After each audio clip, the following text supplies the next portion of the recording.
Hey guys, NightcruiserMA, and I want to make a little video to address a question that has been posed to me numerous times.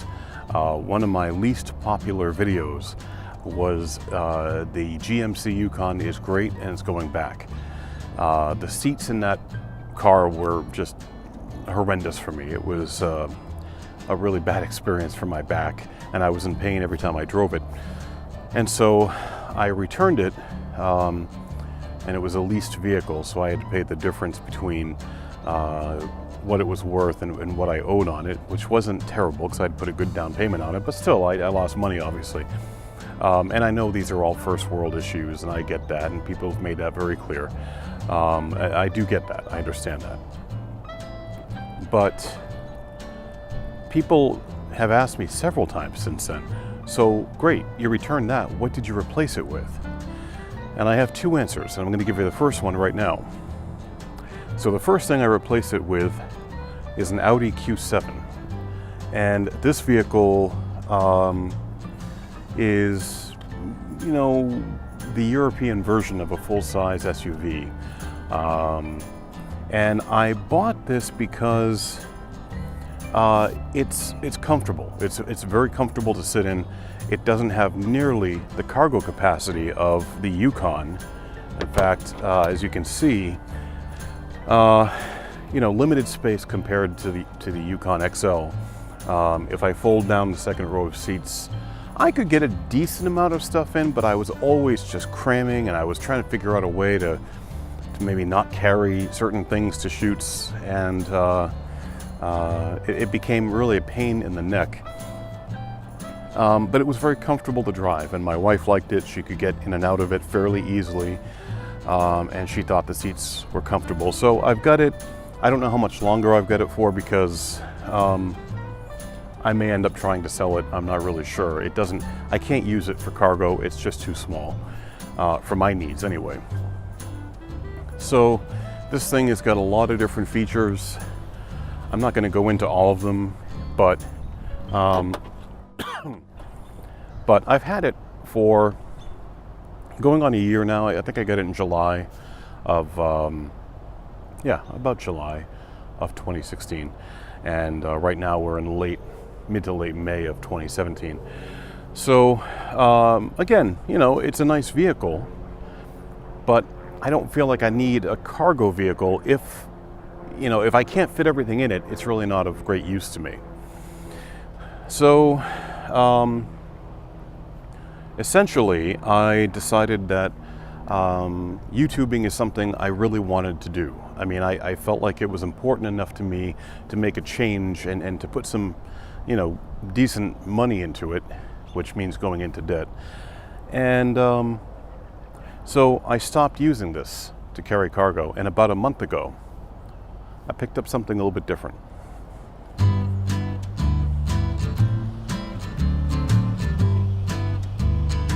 Yeah. So this is a Ford Transit 250, and this is a extended wheel length, medium length chassis, and medium height. I should say medium length body and medium height body with the extended chassis. So this thing is great. I actually really like having the space in here, and it's becoming riding season now. I mean, we're just in the middle of, really getting into riding, so it's time for me to make some more videos. This thing has been tremendous. It's just it can carry so much stuff. I almost wish I'd gotten the extended length, and I'll tell you why in a second. But if you take a look inside,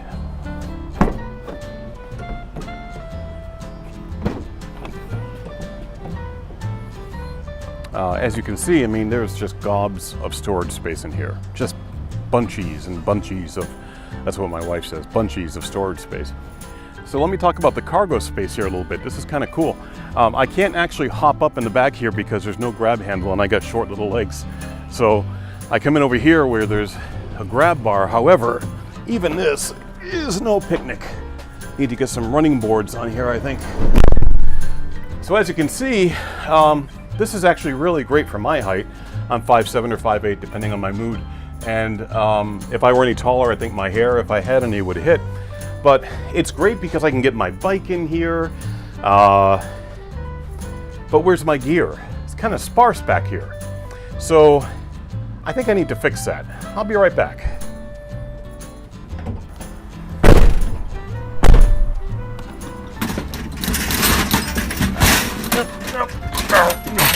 Son of a, get in there, stupid screw.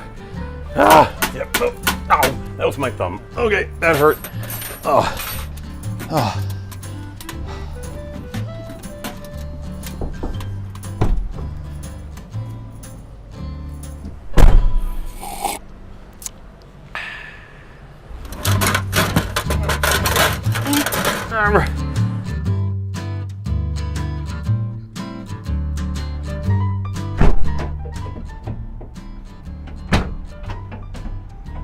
Ta-da!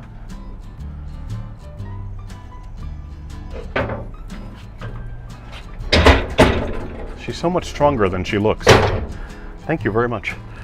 This is the new NightcruiserMA Mobile. And as silly as that sounds, nonetheless, here it is. I put in some shelves in that few seconds, and a floor and a ramp and things like that, just to kind of, you know, make it exciting, and a partition. You guys, you want to take a look inside? So it's a Ford Transit 2016. We've got LED lighting up here and over here. We've got a floor. In fact, let me open this for some light.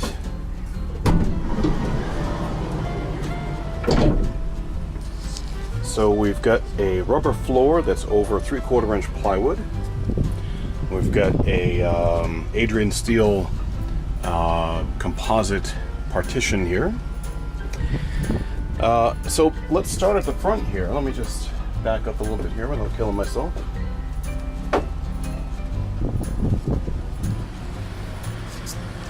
So basically, as you can see, I've got this section here behind the partition is with my set up with my C-stands, a few lighting stands, things like that, a slider, and also a cart that I use to kind of bring the equipment back and forth. I do have a rug up here, and that is not simply to emulate a 1970s Chevy Stalker van.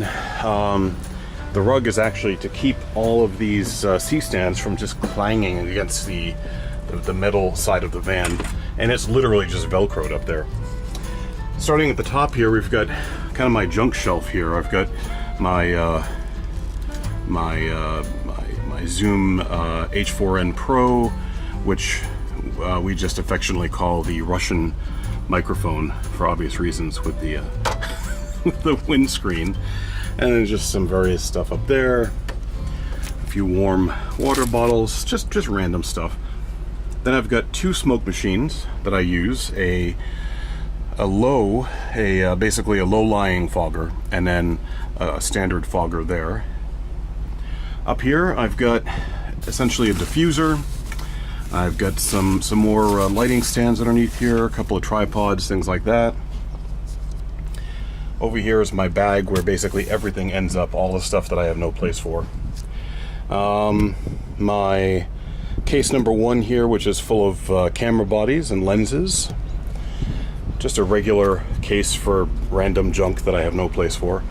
Reflector, some black background material, and some LED lights back here in this case here. Some caution tape in case I have no idea. Then down here we've got the smoke juice. Got some space for expansion, which is good. I've got some tripod heads in here, which I think I'm going to change that out a little bit to be a different bag. Over here I use this thing when I'm just kind of kneeling on the ground for a long time, trying to get the right shot or whatever. Little tripod bag there. This holds a ton of lighting stands in here. That's just full of lighting stands. And then on the bottom, right now I'm not using a lot of the bottom. I've got a chair for Sally or whomever to sit in while I'm doing videos when she's not helping. Over here I've got this kind of cool Bluetooth. I got this at Best Buy. It's like a speaker, an ion speaker thing. And It can play Bluetooth, it can charge your phone. You know, you charge it up once, it'll last for quite a while. And that's good for just having some tunes while you're working. So then up here, typically I keep my NightcruiserMA shirts up here, but since I'm currently wearing mine, I've got the shirt that I was wearing up here.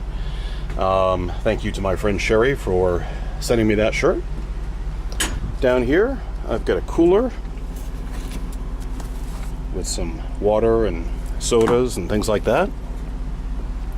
Completely bungee corded, so it doesn't go anywhere. I've got my DJI Inspire 1 drone.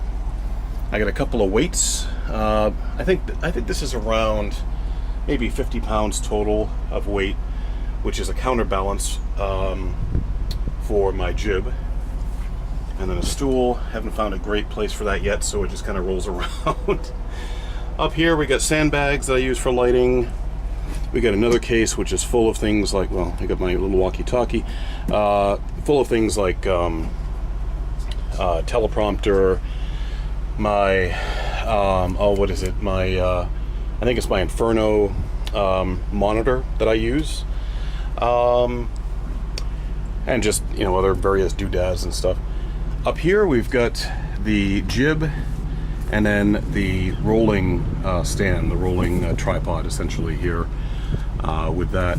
And then up here is just a leaf filter, a diffusing gel. I've got this bungee corded up here so this thing can't roll off.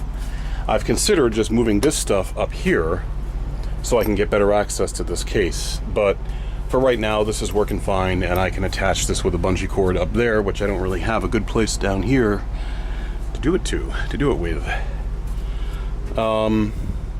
So yes, I've got a bunch of stuff back here, and I want to give a shout out to Osprey Van and Truck and Van, Boston Truck and Van, up in Westwood. They did a great job. Thank you to Steve and to Jeffrey. Did a great job with these fold-down shelves, and this shelving over here gave me some pretty good pricing, gave me a free light, and the floor. This ramp is a WM ramp. Let me just go show this to you here.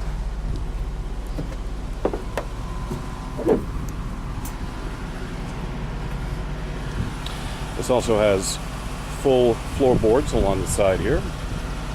Very useful. So this ramp is pretty cool. Let me show you how it works.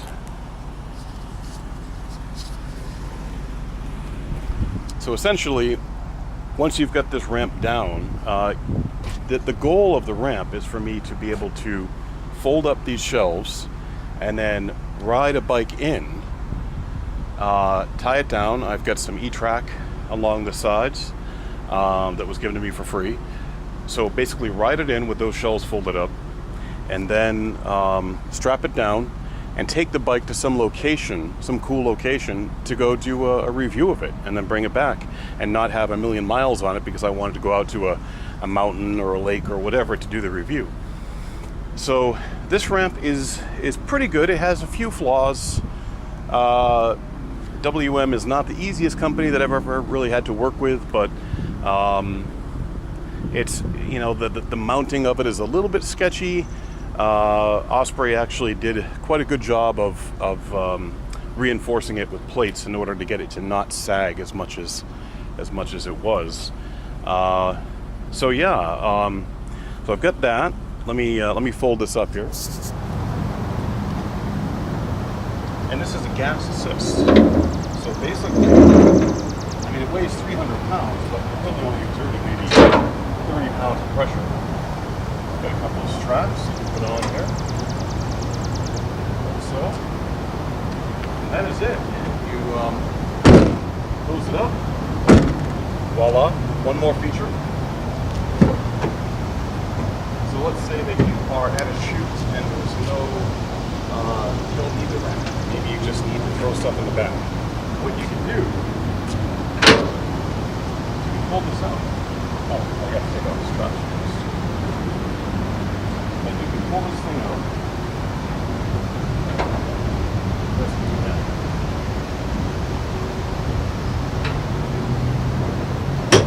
Like so.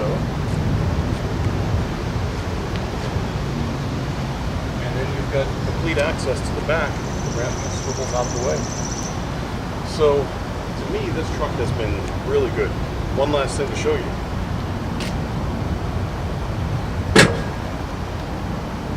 Put this back in. Like so. Straps back on.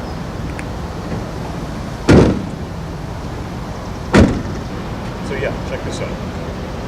These lights are excellent for me on my photography trips, because essentially what I can do is pull over to the side of the road and get a nice shot and not worry about people hitting me. In the 20 plus years that I've been doing photography, scenic photography, I've always worried that I'm going to be off to the side of the road with my tripod and my camera and somebody's going to just rear end me. So these are mounted nice and high, and they really help as far as just diverting traffic away from the van a bit. So yeah, so I'm excited. This gives me a nice feeling of kind of freedom coming up this summer, as far as just being able to hopefully work with a lot of people, a lot of different bikes. And again, you know, this isn't something I do to make money. This is something I do for fun, and I pour money into it. But it is my, you know, this and motorcycling combined to make a really great, wonderful, giant hobby for me. So I hope you guys like what I'm going to be able to bring to you. I'm hoping to bring more to you this summer. It did take a couple of weeks to get this van done. In fact, setting up this whole thing was kind of a fun thing, because I had to get the camera position right again and all that, because, you know, 3 weeks has gone by since the first part of this video. So I can show you just a couple of pictures here of how the van looked through its transformation, and that will do it. So thank you very much, guys. Take care. I will talk to you later.